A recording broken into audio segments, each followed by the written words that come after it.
Republic day శుభాకాంక్షలు ప్రేక్షకులందరికీ. ఇవాళ గణతంత్ర దినోత్సవం. గణతంత్రం అంటే గణించడం, ప్రజల్ని లెక్కబెట్టడం.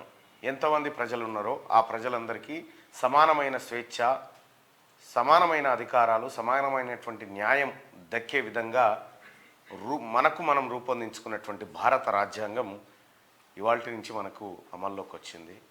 ఈ గణతంత్ర దినోత్సవాన్ని యావత్ భారతదేశం గల్లా ఎగరేస్తూ సెల్యూట్ కొడతా ఉంది జెండాకి. అటు పూరి గుడిసెలో ఉన్న, పెద్ద కోటలో ఉన్న ఈ పండగ అందరికీ సమానమైన పండగ. ఈ పండగ ఇది మామూలు పండగ కాదు.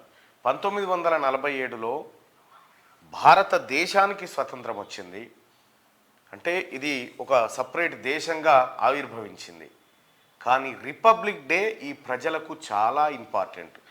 ఈ లోపలున్నటువంటి ప్రజలకు హక్కులు, విధులు, బాధ్యతలు ఇవన్నీ అప్పగించినటువంటి రోజు ఇవాళ ప్రధానంగా డాక్టర్ బాబాసాహెబ్ అంబేద్కర్ అలాగే మిగతా రాజ్యాంగ నిపుణులందరూ కలిసి తమ 2 సంవత్సరాల 11 నెలల 18 రోజుల పాటు అంతే కదా కష్టపడి ఈ రాజ్యాంగాన్ని తయారు చేయడం జరిగింది. వివిధ దేశాల్లో ఉన్నటువంటి రాజ్యాంగాల నుంచి కొన్ని హక్కులను కూడా, కొన్ని విధులను, కొన్ని ఆదేశిక సూత్రాలను వీటన్నిటిని క్రోడీకరించి భారతదేశంలో అతిపెద్ద లిఖిత రాజ్యాంగాన్ని ఈ ప్రజాస్వామ్య దేశానికి అందించిన మహనీయులందరికీ శనార్థి అండ్ క్యూ న్యూస్ తెలంగాణ మేమందరం కూడా శిరస్సు వంచి నమస్కరిస్తూ ఉన్నాం.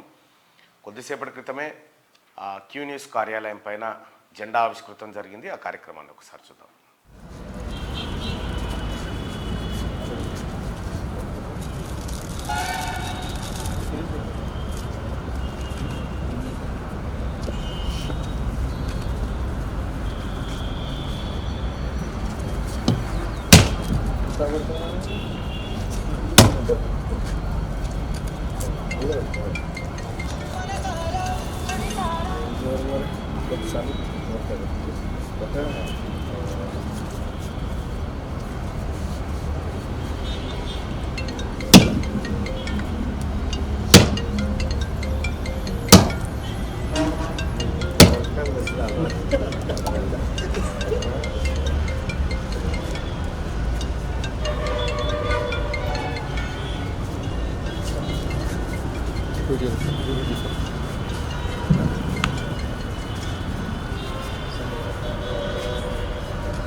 ధన్యవాదాలు.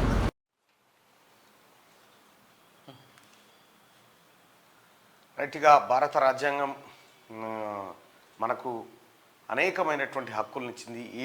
ఈ దేశంలో ఉన్నటువంటి అంబానీకి, పూరి గుడిసెలో బ్రతుకుతున్నటువంటి ఒక సామాన్య నిరుపేదకు కూడా అంతే ఓటు హక్కు, ఆ ఓటుకు అంతే విలువనిచ్చింది ఈ భారత రాజ్యాంగం. ప్రజలందరూ సమున్నత స్థాయికి ఎదగాలని పాలకులు ప్రయత్నం చేస్తూ ఉన్నారు. భారతదేశం డెవలప్డ్ కంట్రీగా ఉంది. అనేక మంది ప్రధానమంత్రులు, అనేక మంది నాయకులు ఈ దేశ కీర్తి గొప్పగా ఉండేలా ప్రయత్నాలు చేస్తూ ఉన్నారు. వాళ్ళందరికీ ధన్యవాదాలు. భారతదేశం ఇవాళ ప్రపంచంలో తలెత్తుకుని బతికేటువంటి ఒక దేశ పౌరుడిగా మనమందరం గర్విస్తూ ఉన్నాం. అదంతా చాలా గొప్ప విషయం. ఎందుకంటే ఇప్పుడున్నటువంటి నరేంద్ర మోడీ గారు కానీ, అంతకుముందు ఉన్నటువంటి కాంగ్రెస్ పార్టీ నాయకులు కానీ, ఎవరైనా ఈ ఈ దేశాన్ని పరిపాలించిన నాయకులు ఈ దేశం ఘనకీర్తి కోసం ప్రయత్నం చేసిన వాళ్ళు అవుతారు. వాళ్ళందరూ కూడా ఈ స్వతంత్ర దినోత్సవమే కాకుండా గణతంత్ర దినోత్సవం రోజు కూడా ఈ జెండా ఆవిష్కరణల కార్యక్రమంలో పాల్గొంటారు. వాస్తవానికి ఇక్కడ ద్రౌపది ముర్ము గారు, ఇక్కడ గవర్నర్ తమిళిసై గారు జెండా ఆవిష్కరణ చేస్తారు. ఇక్కడ పరేడ్ గ్రౌండ్లో నిర్వహిస్తున్నటువంటి రాష్ట్ర ప్రభుత్వం నిర్వహిస్తున్నటువంటి రిపబ్లిక్ డే వేడుకల్ని ఒకసారి చూసే ప్రయత్నం చేద్దాం.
స్ట్రక్ అవుతుంది. మొత్తానికి గణతంత్ర దినోత్సవ వేడుకల్ని పరేడ్ గ్రౌండ్లో ఘనంగా నిర్వహించింది రాష్ట్ర ప్రభుత్వం.